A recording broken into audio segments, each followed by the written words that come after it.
Now we will start with the data types discussion. I will start with the numbers. In numbers, as we said, integer and float. These are the two numbers we can say. Okay.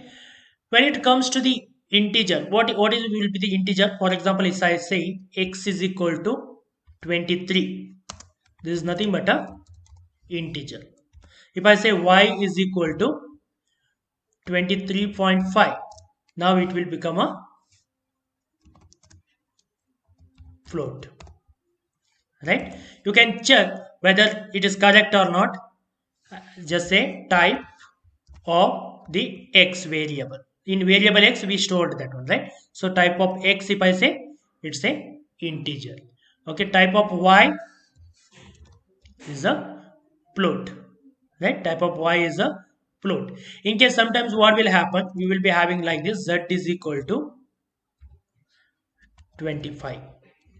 Okay, now if you check, type of z is, even though here it is showing as a number, but because of this quotation it turned to the string, right? Turn to the string.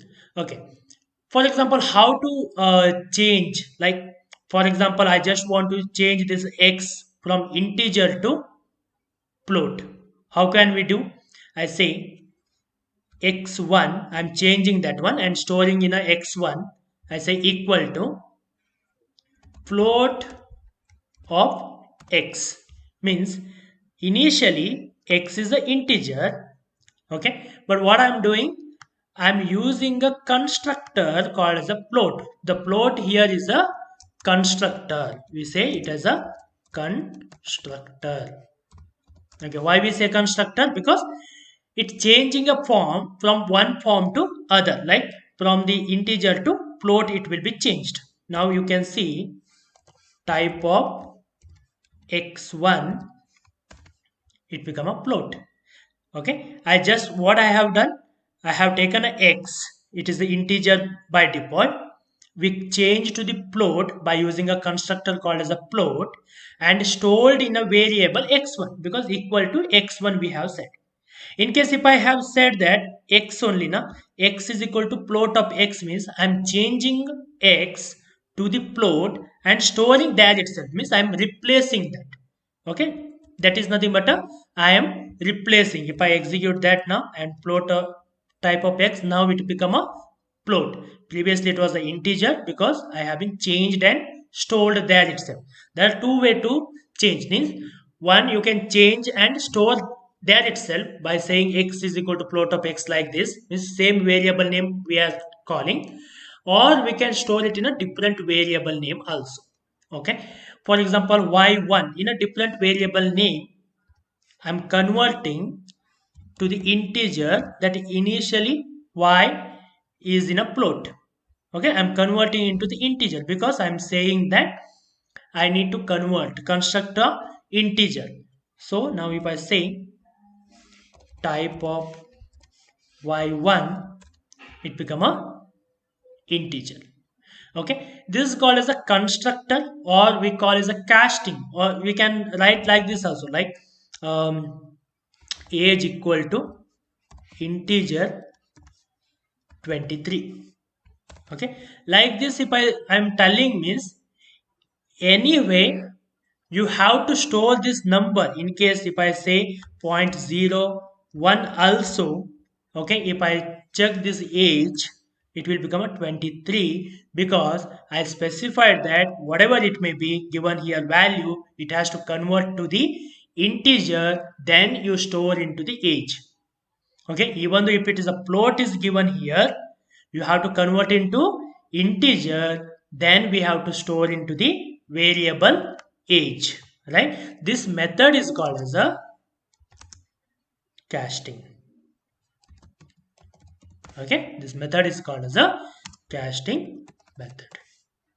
Okay, means what I'm doing, the forcefully I'm converting any form to the that particular form, and we are storing. For example, I say marks is equal to integer of, if I write it in here 34 like this.